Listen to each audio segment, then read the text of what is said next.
Ngayon, hindi na uso yung paramihan ng pera. Hindi na uso yung paramihan ng gamit o ari-arian. Ang uso ngayon, pasayahan ng buhay, pasayahan ng pamilya. Kasi hindi mo alam, baka bukas wala ka na.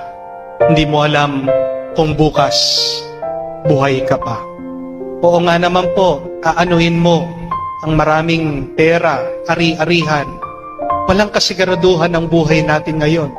Hindi po natin alam kung sino magsusurvive sa atin, kung sino ang mabubuhay, kung sino ang mamamatay. Tama nga naman, imbis na mag-ipon ka, bakit hindi ka magsumikap na maging masaya? To be happy every moment, every minute, every second, every day. Make every day count. What is a happy life? A happy life is a life centered in the Word of God. A happy life is a life freed from evil spirits, freed from sin.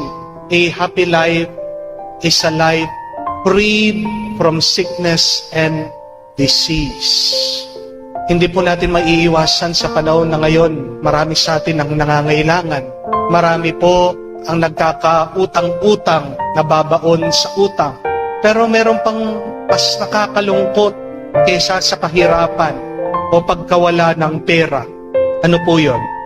Yung wala ka nang pera, magulo pa sa pamilya.